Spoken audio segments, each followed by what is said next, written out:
అందరికీ నమస్కారం. నా పేరు పద్మావతి శ్రీదేవి. మా కోడలు సాయి సుస్మిత, మా అబ్బాయి లీలా వెంకట శ్రీహర్ష, వీళ్ళిద్దరి పేరుతో మేము Vemireddy pumping station and IOC petrol bunk to Maddurpadu వెళ్ళే దారిలో కావలి NH5 road survey number 651/3A అనే స్థలాన్ని 60 అంకణాలు మేము కొనుక్కున్నాం. అయితే ఆ 60 అంకణాల స్థలంలో BSNL భవనం ఉంది.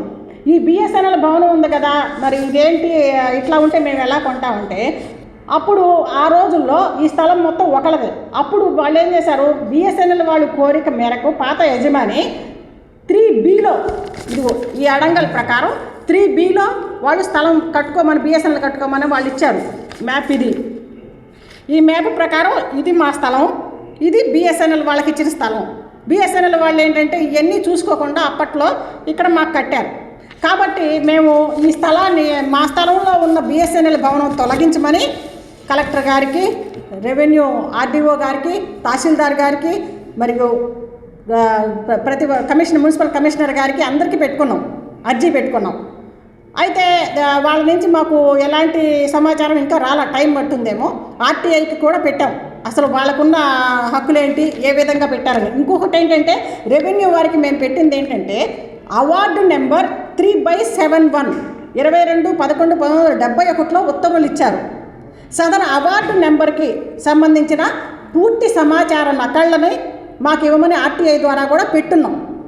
అయితే మేము ఈ స్థలం మా ఆర్థిక అవసరాల రీత్యా అమ్ముకోవాలనుకుంటుంటే, మా స్థలం ముందు ఖాళీ స్థలంలో ప్రభుత్వ శివాయిలో 2 టౌన్ కానిస్టేబుల్ PC 3175 రాజేంద్ర, అతను వాళ్ళ తల్లిదండ్రులు చేత అక్కడ స్థలం చికెన్ షాప్ పెట్టించాడు. మా స్థలం ముందు చికెన్ షాప్ పెట్టించి తీసేయమంటే, నువ్వు ఇంకొకసారి తీసేయమంటే మమ్మల్ని SC ST అట్రాసిటీ కేసు పెట్టిస్తాం, మమ్మల్ని దూషించామని చెప్పి కులం పేరుతో అట్రాసిటీ కేసు పెడతాము, అది ఇదని బెదిరిస్తున్నారు.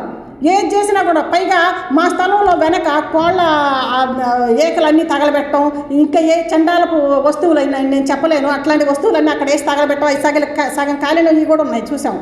అవన్నీ చేయటం, ఇల్లీగల్ పనులు చేస్తారు. మా కళ్ళ ముందే మేము అక్కడికి స్థలం చూసుకోవడానికి వెళ్తుంటే, ఆ కానిస్టేబుల్ తండ్రి మా కళ్ళ ముందే మా స్థలంలోకి వెళ్ళి పాసు పోసి వస్తున్నాడు. ఇట్లాంటి పనులు వాళ్ళు చేస్తున్నారు. మేము అమ్ముకోవాలనుకుంటున్నాం, మా ఆర్థిక అవసరాల నిమిత్తం మేము ఆ స్థలాన్ని అమ్ముకోవాలంటే మాకు ఆ షాప్ చాలా ఇబ్బందిగా ఉంది. ఎవరు కొనడానికి ముందుకు రావట్లా.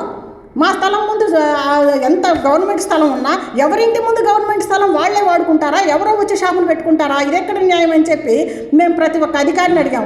DSP గారికి కూడా పెట్టాం. DSP గారేమో ఇది ప్రైవేటు సివిల్ మ్యాటరు, మీరు కోర్టుకు వెళ్ళండి అన్నారు షాప్ తీయాలంటే. ఇక మీకు ఇదిగో మేము మా స్థలానికి సంబంధించి మేము ట్యాక్స్ కూడా కట్టాం, మున్సిపల్ ట్యాక్స్. ఇప్పుడు మళ్ళీ మున్సిపల్ అధికారిని మేము ఇంతకుముందు పెట్టాము లెటరు, మళ్ళీ పెట్టబోతున్నాం. ట్యాక్స్ కూడా కట్టాం కదా, ఆ షాపు తీసేయండి అని. మాకు న్యాయం చేయాలని కోరుకుంటున్నాం. ఇన్నాళ్ళ నుంచి మేము ఎమ్మెల్యే గారి దృష్టికి కూడా తీసుకెళ్తే అలాగేనమ్మా మాట్లాడతాను, తీయించేసేస్తాను అన్నారు. వీళ్ళందరూ ఇప్పటికైనా స్పందించి మాకు న్యాయం చేస్తారనే అనుకుంటున్నాను. నేను ఇన్నాళ్ళు తిరిగాం, చాలా లెటర్స్ పెట్టాము. కాకపోతే RTI రావడానికి 30 రోజులు పడుతుంది కాబట్టి అప్పటిదాకా ఎదురు చూద్దాం అనుకున్నాం. ఇప్పుడు ఈ ప్రెస్ మీట్ పెట్టడానికి కారణం ఏంటంటే, మా స్థలంలో ఇల్లీగల్గా ఏయో కార్యక్రమాలు చేస్తున్నారు. ఆ స్థలం నిండా సీసాలు పగలగొట్టి ఏయో తగలబెట్టి అట్లా చేస్తున్నారు. అది కరెక్ట్ కాదు. కాబట్టి మాకు గోడ కట్టుకోవడానికి కానీ ఇంక దేనికైనా ఆ ముందు ఆ షాపు తీయించమని మేము అర్జీ పెట్టుకుంటున్నాము.